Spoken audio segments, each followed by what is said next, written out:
What's going on, guys? It's Thursday, September 22nd. It's about 6 in the evening here, and we're shut down. And I wanted to do a video about Schneider Finance.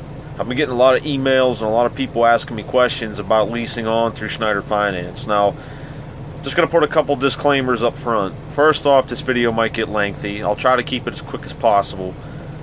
Second off, I'm going to give you the account of what I went through and the process I went through to get on. If you have any questions, you can feel free to ask me. I'll answer them as best I can. If I can't, the best thing to do is call Schneider Finance. Ask them directly, because it's an ever-changing process. What my experience was 4 months ago, it might be completely different now because it's an ever-evolving process. So just keep that in mind. And I know there's other videos out there on YouTube, guys talking about Schneider Finance and why it's good, why it's bad, and blah, blah, blah. I'm just going to give you my account of how it went down for me, and I can tell you I don't have any issues with Schneider Finance. I'm having a problem right now with my truck, and they're going above and beyond to work with me on it. So, things like that, just keep that in mind. There's not a lot of places that would do things like what they're doing for me. So to get started, one thing I'm going to say too is, even if you get a truck from Schneider Finance, you don't have to lease to Schneider National. They will let you take a Schneider Finance truck and go somewhere else. So, obviously, the most popular thing is come to Schneider National, get your truck to Schneider Finance. So that's kind of what we're going to talk about, because that's how I did it, and that's what I went through. So basically what you got to do is, there's 2 applications you need to fill out to begin with. You have to fill out the owner-operator job application for Schneider National, and you have to fill out the credit application for Schneider Finance. 2 separate entities, 2 separate applications, 2 separate websites. You go to the Schneider website for the job application, Schneider Finance website for the financing application. Now, you have to get approved by Schneider National before Schneider Finance will go any further. I mean, they'll talk to you, answer your questions and all that type of thing, but you have to get approved by Schneider National first, okay?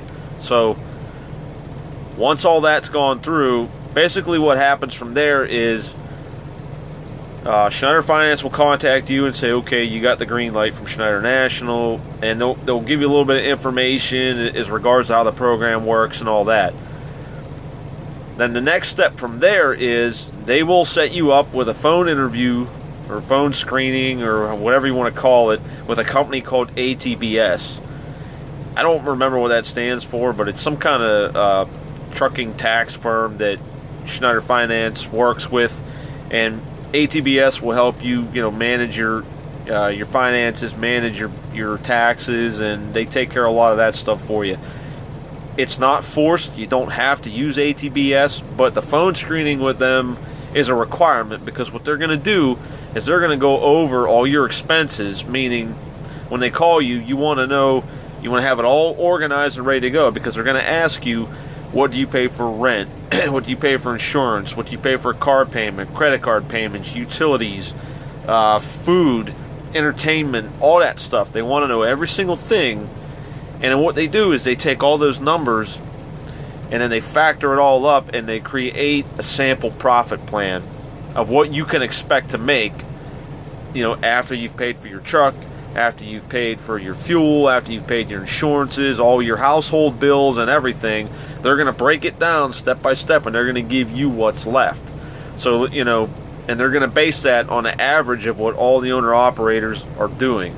Now, when they did it with me, they based it on the $3,500 a week for a gross revenue.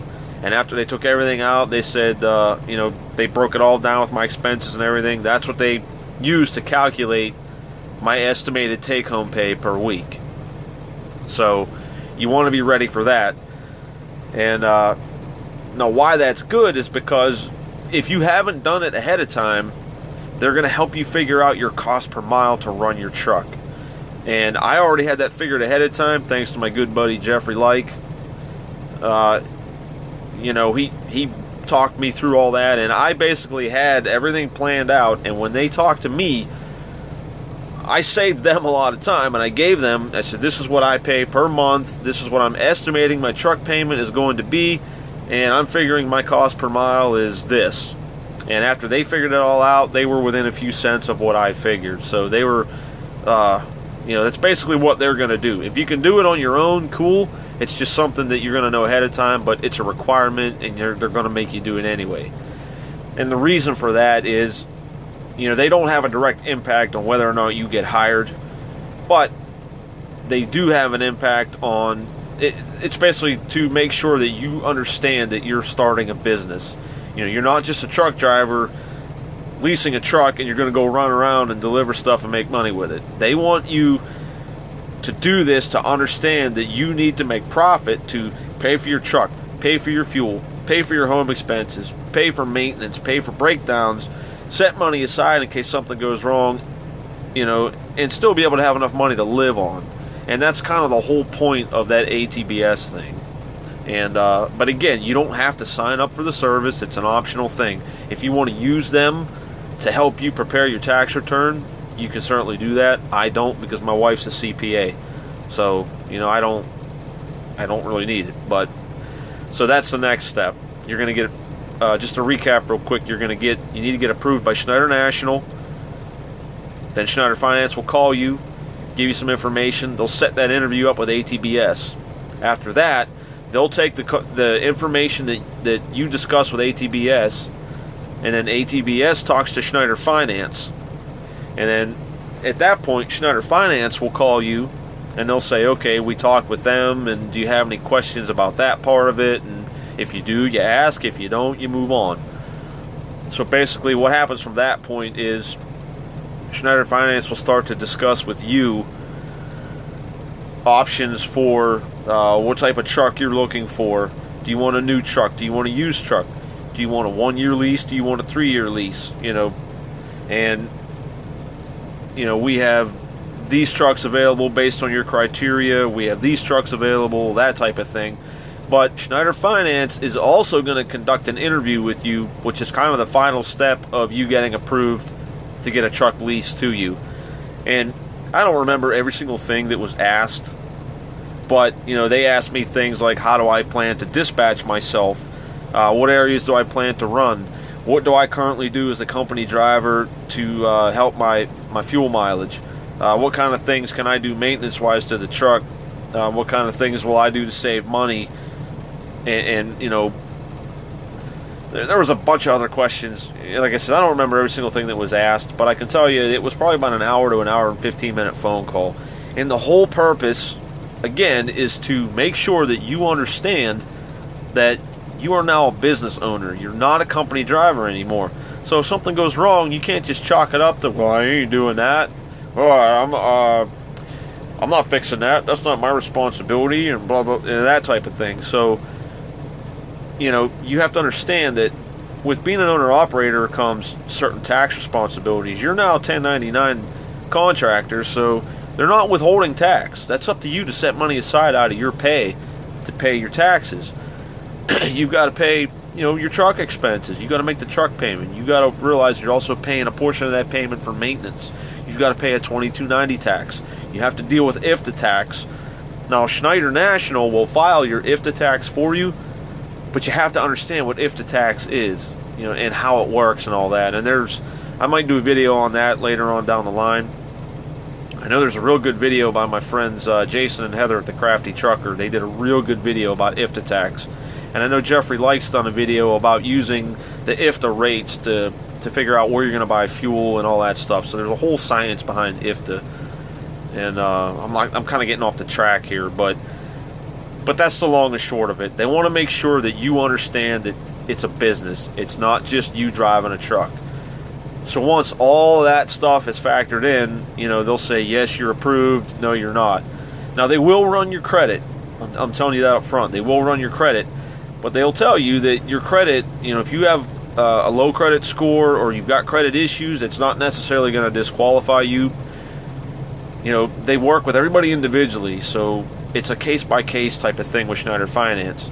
But you guys have to understand, Schneider Finance is like the dealership, okay? You're getting the truck through them. They are the vehicle in which you're leasing your truck from.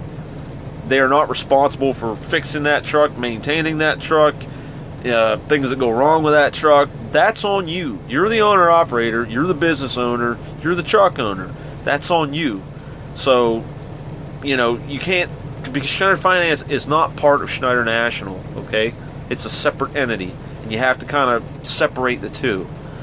So, but again, that's basically the process in a nutshell.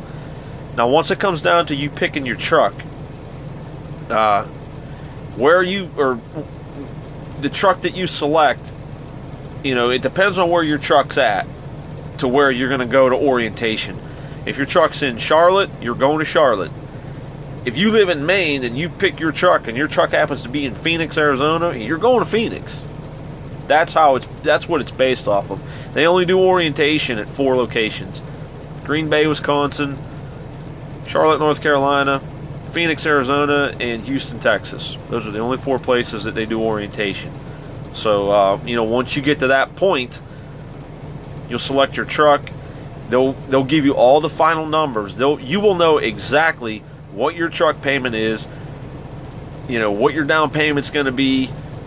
You'll know exactly what you're going to pay for that truck, because what they'll do is they'll give you all that information, they'll work up a quote, and they will email you that quote along with a copy of the lease agreement. You will get the full lease agreement that you're going to sign at orientation before you even go.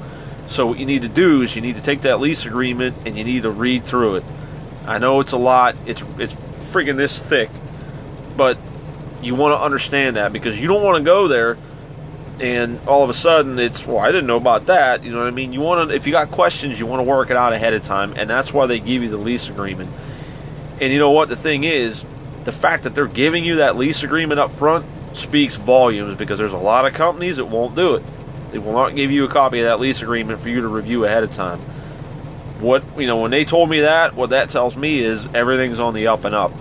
Because a lot of times the companies won't give it to you. They're trying to hide something from you. So, but that's basically in a nutshell. I know that's a lot of information, but that's basically in a nutshell how the program works. And again, if you have any specific questions, call Schneider Finance. I'll put the number in the description below. I'll put their website in the description below, although the website's kind of a little vague. If you have in-depth questions, you're going to want to talk to them directly. And everybody over there that I've dealt with is cool. I mean, they'll talk to you, they'll answer your questions. They want to make sure up front that, you got to be happy with your choice. They want to make sure you're a good fit for them. They want to make sure that they're a good fit for you. So, that's basically the leasing process in a nutshell. And, at some point here, I'll do another video talking about what orientation is like and kind of that process that you go through there. So, and like I said before, I know there's other videos about Schneider Finance out here, and I haven't watched a lot of them, to be honest with you. I really don't care what other people are saying, because I'm basing everything off of my experience, and I don't have any issues with Schneider Finance. They've been good with me. They work with me when I have a problem, or if there's something that's not right and I call and have a question about something, they do whatever they need to do to fix it. And they're really good about working with me, so I don't have anything bad to say about Schneider Finance. So with that being said, I'm going to cut this video off real quick. I want to let you guys know too, my buddy Colin Coker's son CJ started a YouTube channel. It's actually his name backwards. I can't do it in my head right now because I'm stupid, but I'll put a link to his channel in the box below. He's starting out here on YouTube, so go check his channel out. I'll link him in the description. And I think that's about it for now. So I got a couple other things I got to wrap up here, but I apologize this video is so long.